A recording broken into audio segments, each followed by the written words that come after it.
Les 62 ESMS, établissements et services médico-sociaux prenant en charge des personnes handicapées, les 4 établissements d'hébergement pour personnes âgées dépendantes EHPAD, le jardin d'ébène et les 3 services de soins infirmiers à domicile SSIAD vont se partager cette année 70 millions d'euros plus 15,5 millions pour les personnes âgées.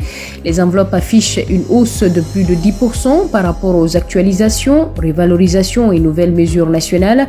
70 millions d'euros pour les personnes handicapées contre 65,2 millions l'an dernier, 15,5 millions pour les personnes âgées contre 13,2 millions en 2022, affirme l'Agence régionale de santé dans sa lutte pro du 11 août.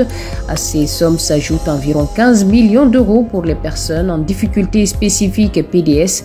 L'instruction de 2023 pour ce secteur n'a pas encore fait l'objet d'une publication. Un homme est recherché par les secours à Kourou. Ce pêcheur et son ami se trouvaient sur une embarcation qui a chaviré hier mercredi vers 14 h. L'autre homme a pu s'en sortir et prévenir les pompiers le temps de rejoindre la terre ferme. Les sapeurs-pompiers se sont rendus sur place équipés de l'hélicoptère Dragon 973. La mer agitée dans le secteur serait la cause de l'accident. Les recherches se sont poursuivies hier avant la tombée de la nuit. Pour assurer ses vols, Air Caraïbes fait appel à des affrètements de renforts et aux salariés non grévistes, explique la direction dans un communiqué. L'affrètement consiste en la location d'un appareil avec son équipage. Je cite, Air Caraïbes maintient le plus haut niveau de sécurité et de sûreté sur ses vols. Aucun salarié non qualifié n'est amené à travailler, assure la compagnie, dénonçant ainsi des accusations qui ne sont pas fondées du syndicat d'hôtesses et stewards à l'origine de la grève.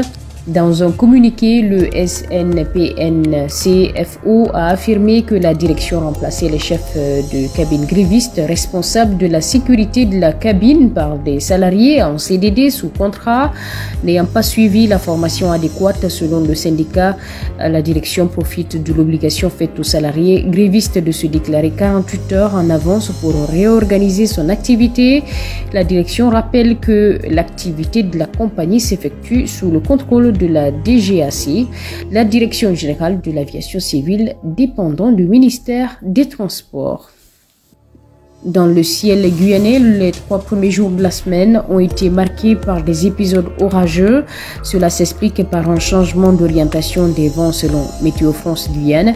Dans le délai, le passage d'une onde tropicale au nord de nos côtes a fait pivoter temporairement le flux au sud et de l'air chargé de l'humidité amazonienne a remonté jusque vers le littoral guyanais.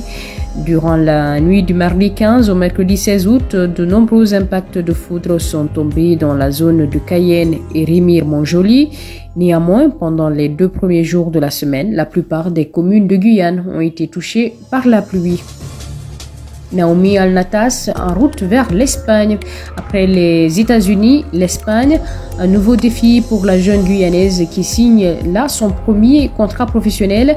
Je suis un peu anxieuse avant mon départ car je ne parle pas la langue, mais j'ai hâte de voir ce que ça va donner. Je sais que je vais devoir rester disciplinée, je dois montrer de l'envie et de la niaque. J'en ai l'habitude, ce sera à moi d'y aller et de prouver que j'ai ma place. Il y a ce petit côté intimidant car c'est aussi désormais mon travail, mais ça va le faire avec la grâce de Dieu. C'est lui qui donne et c'est lui qui reprend.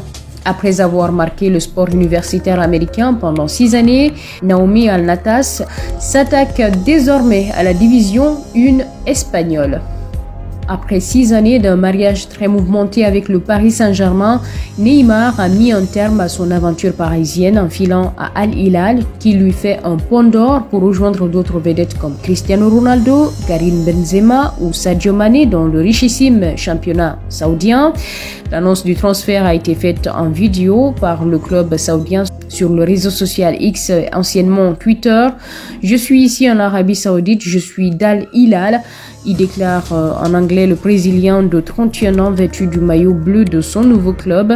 Poussé vers la sortie, il a accepté la proposition en or venue d'Arabie Saoudite où Al Hilal lui aurait offert un salaire de 100 millions d'euros par saison, selon une source proche des négociations.